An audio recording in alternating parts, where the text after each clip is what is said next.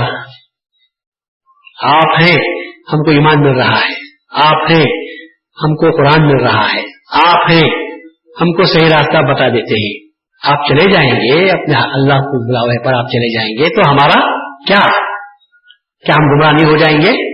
کون ہم کو راستے پر لگائے گا؟ ہم کس سے مسائل پوچھیں گے؟ کہاں سے ہم کو نور ملے گا جو ہم کو کفر و ظلمت سے دور کرتا ہے، جو ہم کو اندھیروں سے نکالتا ہے، جو ہم کو گمراہیوں سے بچاتا ہے، جو ہم کو گناہوں سے دور کرتا ہے؟ تو ہمارا کیا ہوگا؟ تو رسول اللہ صلی اللہ علیہ وسلم نے اس کا جواب دیا اور فرمایا انی ترکت فیکم ثقلین، میں تم میں دو بھاری چیزیں چھوڑ کر جا رہا ہوں، کتاب اللہ و اطرتی، ایک اللہ کی کتاب اور ایک میری آل اہل بیت اطرت، یہ دو چیزوں کو چھوڑ کر جا رہا ہوں. لن تزلوا، تم اس وقت تک گمراہ نہ ہوگے، ان استمسکتم بہا، جب تم اس کو مضبوطی کے ساتھ پکڑے رہو گے. کسے؟ ان دونوں کو. لن تضلوا بعدی، میرے بعد تم کبھی گمراہ نہ ہوگے اگر تم ان دونوں کو مضبوطی کے ساتھ پکڑے رہو گے. اور یہ دونوں ایسے ہیں وَلَن يَفْتَرِقَا، یہ دونوں کے دونوں کبھی جدا نہیں ہوں گے حَتَّى يَرِدَ عَلَيَّ الْحَوْض، جب تک کہ یہ دونوں حوض کوثر پر میرے پاس آ کر جمع نہ ہو جائیں، اس وقت تک یہ گمراہ نہ ہوں گے. اب حدیث تو بتا رہی ہے کہ قرآن سے مہدی جدا نہیں ہو سکتا، نہ مہدی سے قرآن کو جدا کر سکتے ہیں، نہ قرآن سے مہدی کو جدا کر سکتے ہیں. تو اب ہمارے پاس جو مہدویت آئی ہوئی ہے یہ کہاں سے آئی ہوئی ہے؟ یوں سمجھو کہ قرآن دو ہے، یہ قرآن جو جامد ہے، یہ قرآن جو کتابوں میں لکھا ہوا ہے، اور یہ قرآن جو چلتا بولتا تھا اور اس کے بیان کرنے والا تھا، وہ قرآن ہمارے پاس آیا ہوا ہے. تو اس صورت میں مہدی کو قرآن سے جدا نہیں کیا جاتا، قرآن مہدی کا ہمسری رہا. کیونکہ رسول اللہ نے فرمایا کہ ہم دونوں کو میں دو چیزوں کو چھوڑ کر جا رہا ہوں. اور ایک بات میں انی ترکت فیکم شیئین، میں تم میں دو چیزیں چھوڑ کر جا رہا ہوں، ایک تو کتاب اللہ ہے اور ایک میری طرف ہے. یہ دو چیزیں ہی جو میں تمہارے پاس چھوڑ کر جا رہا ہوں. مطلب کہنے کا یہ کہ تم کو جو گمراہی کا اندیشہ پیدا ہوا ہے کہ میرے بعد کیا ہوگا، تو میں رحمت للعالمین ہوں، میں جاتے وقت میں بھی تم کو گمراہ چھوڑ کر نہیں جا سکتا، بلکہ تم کو گمراہی سے بچانے کے لیے دو سامان ایسے چھوڑ کر جاتا ہوں. اگر تم اس کو مضبوطی کے ساتھ پکڑے رہو گے تو تم کبھی گمراہ نہ ہوگے.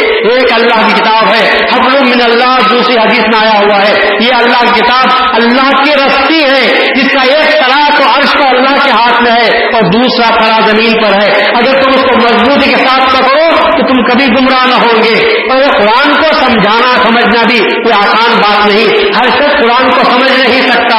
تو اللہ تعالیٰ نے یہ انتظام کیا، قرآن تو قرآن ہے، قرآن کو سمجھانے کے لیے اللہ تعالیٰ نے مہدی موعود کو بھیجا ہے تاکہ قرآن کو سمجھنے، قرآن کو پکڑنے، قرآن پر عمل کرنے میں تم کو سہولت پیدا ہو جائے.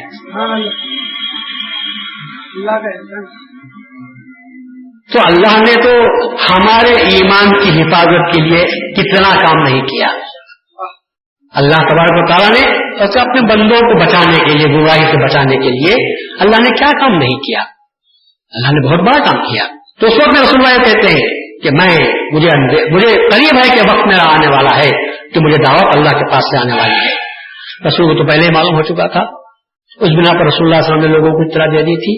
اور اب یہ کہتے کہا جاتا ہے یا کہا جا رہا ہے کہ سب یہ مہدی جو ہے یہ الگ ہے، قرآن اور رسول کو ہم ایمان لاتے ہیں، اور رسول اللہ کے آنے کے بعد یا قرآن ہمارے لیے کافی ہے، اب قرآن کے بعد ہم کو ہدایت کا اور کوئی ذریعہ نہیں چاہیے.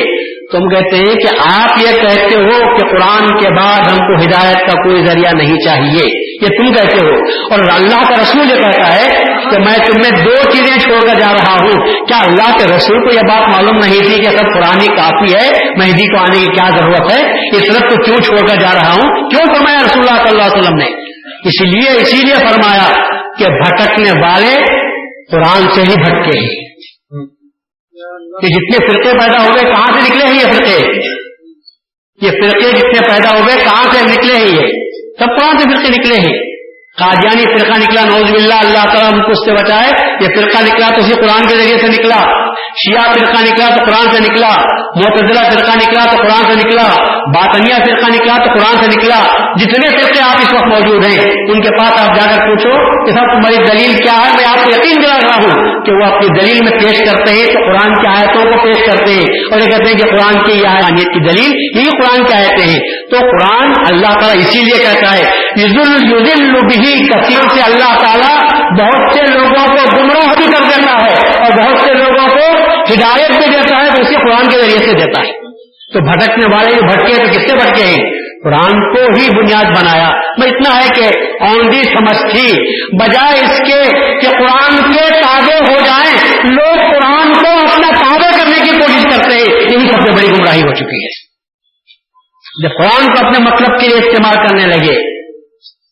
کانسٹیٹیوشن ہندوستان کا ایک ہی ہے. ہندوستان کا کانسٹیٹیوشن ایک ہی ہے. پینل کوڈ کرمنل کیسوں کا وہ ایک ہی ہے. اور آپ دیکھتے ہیں کہ پروسیکیوٹر جو ہوتا ہے وہ تو حکومت کی طرف سے برابر کیس لڑتا ہے لیکن اس سے بھاری نکلتا کون ہے؟ وہ وکیل نکلتا ہے جو اس کے خلاف میں لڑتا ہے.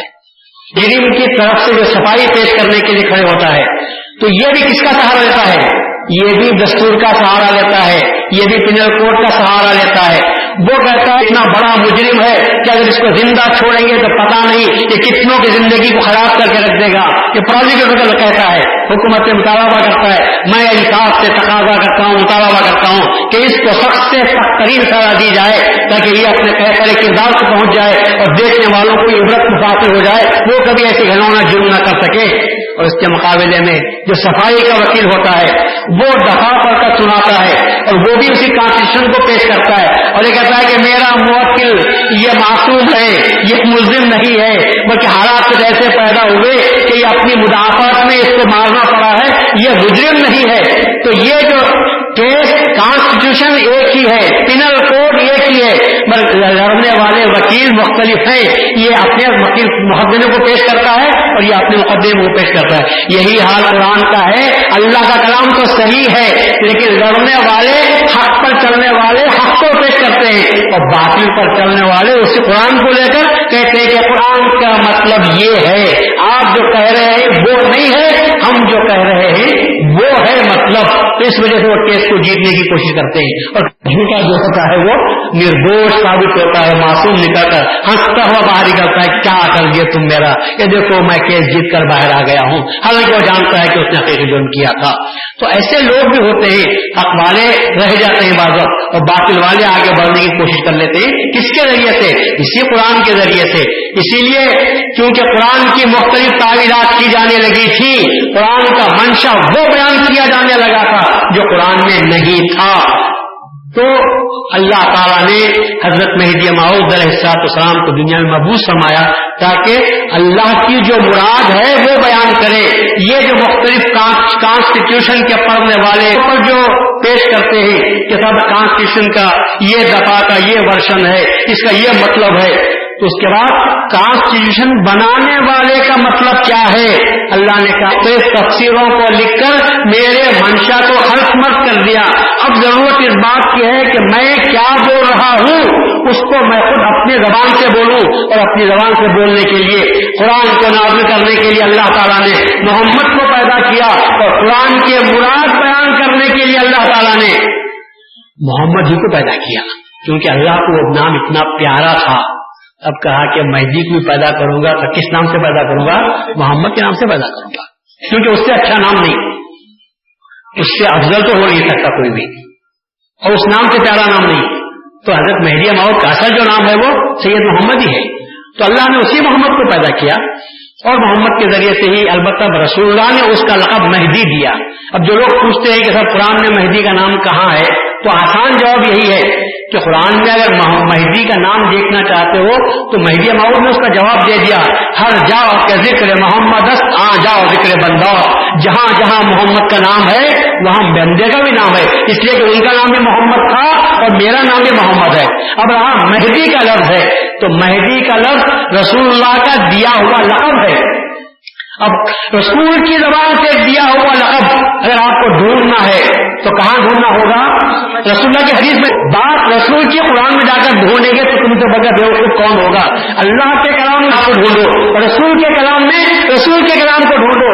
حدیث میں مہدی ہے یا نہیں ہے؟ جب حدیث میں مہدی ہے، لقب دیا ہوا مہدی کو رسول کی زبان سے نکلا ہوا، تو زبان سے رسول کی زبان سے نکلی ہوئی بات رسول کی حدیث میں دیکھو۔ یہ کیا تماشا ہے کہ زبان سے نکلا رسول کے اور ہم ڈھونڈتے ہی جا کر کہاں وہ اللہ تبارک و تعالیٰ کے کلام میں ڈھونڈتے ہی، تو یہ بڑا ظلم ہو جاتا ہے۔ تو یہ بات غلط ہے۔ کلام خدا میں اللہ کے لفظ کو دیکھو، کلام رسول میں رسول کی زبان کو دیکھو تو آپ کو رسول کا لفظ ملتا ہوا نظر آئے گا۔ اور ہم بتاتے ہیں کہ پوری احادیث کو آپ انگار کر دیکھیے تو آپ کو مہدی کا نام وہاں پر ملے گا۔ 360 سے زیادہ حدیثیں آپ کو ملیں گی کہ جس میں رسول اللہ صلی اللہ علیہ وسلم نے مہدی موعود کے تعلق سے بیان فرمایا ہے۔ تو اس سے میں کہنے کا اصل مقصد یہی ہے کہ حضرت مہدی موعود علیہ السلام نے جس چیز کو دنیا کے سامنے پیش کیا ہے وہ رسول اللہ صلی اللہ علیہ وسلم کی حدیث کے مطابق تھا۔ رسول اللہ صلی اللہ علیہ وسلم کا مطلب یہی تھا کہ امت کو گمراہی سے بچایا جائے۔ رسول اللہ صلی اللہ علیہ وسلم کا مقصد یہ تھا کہ پھر امت کو صحیح جو ہدایت کے راستے پر آپ امت کو لگا چکے ہیں، کہیں ایسا نہ ہو کہ بعد میں پیدا ہونے والے ان کو صحیح راستے سے ہٹا کر کہیں غلط راستے پر لگا نہ دیں، اللہ تبارک و تعالیٰ کے غضب کا اور عذاب کا شکار نہ ہو جائیں۔ تو اسی مطلب کے لیے رسول اللہ صلی اللہ علیہ وسلم نے اللہ تبارک و تعالیٰ کے حکم کی بنیاد پر، اور کیا میں یہ پوچھتا ہوں کہ کیا رسول اللہ صلی اللہ علیہ وسلم کو یہاں حاصل تھا؟ کیا رسول اللہ کو فی نفس ہی اپنی ذات کے طور اپنی ذات کی طرف سے یہ اعلان کرنے کا حق حاصل تھا کہ میں تمہیں اپنے بعد 2 چیزیں چھوڑ کر جا رہا ہوں؟ اگر رسول اللہ نے بھی اعلان کیا ہوگا تو کب کیا ہوگا؟ اللہ تعالیٰ کے حکم کی بنا پر ہی کیا ہوگا کہ لوگوں میں چیزیں چھوڑ کر جا رہا ہوں۔ ایک تو اللہ کی کتاب ہے جو اللہ کی مضبوط رسی ہے، جب تک تم اس کو تھامے رہو گے تم کبھی گمراہ نہ ہوگے۔ اور دوسری بات یہ ہے کہ قرآن تو ابھی تمہارے ہاتھ میں موجود ہے، لیکن زمانے کے امتداد زمانے کی وجہ سے، زمانہ دراز اور لمبا ہو جانے کی وجہ سے آج تم غریب ہو، آج تم فقیر ہو تو دین پر تم ٹک سکتے ہو، لیکن جب دنیا تم پر پھیلا دی جائے گی، فتوحات کا سلسلہ شروع ہوگا، بنو امیہ کی حکومت آئے گی، بنو عباس کی حکومت آئے گی، ایک تو یہ 80 سال تک حکومت کریں گے، دوسرے 350 سال حکومت کریں گے۔ ان حکومتوں کی وجہ سے تمہارا دماغ خراب ہو جائے گا، عیش آرام کی زندگی بسر کرتے ہوئے تم میں دین کی اہمیت باقی نہ رہے گی، تم میں عیش خوشی پیدا ہو جائے گی، تم میں تن آسانی پیدا ہو جائے گی۔ اب جو راتوں کو اٹھ کر تم عبادت کرتے ہو، عیش میں سونے کے بعد ٹاٹ پر سونے والا رات کو اٹھ کر تہجد پڑھ سکتا ہے، لیکن فون کے بستر پر سونے والا کیا اٹھ کر پڑھ سکتا ہے؟ صفوں پر بیٹھنے والا یہ تو اللہ کی عبادت کر سکتا ہے، لیکن کیا صوفوں پر بیٹھنے والا بھی اللہ کی عبادت کر سکتا ہے؟ تو ظاہر ہے کہ وہاں نفس انسان کا آ جاتا ہے، وہاں انسان کو تن آسانی آتی ہے، وہاں انسان سوچتا ہے کہ اب سردی میں کون اٹھیں گے، فجر کی نماز فرض ہے پڑھ لیا کریں گے۔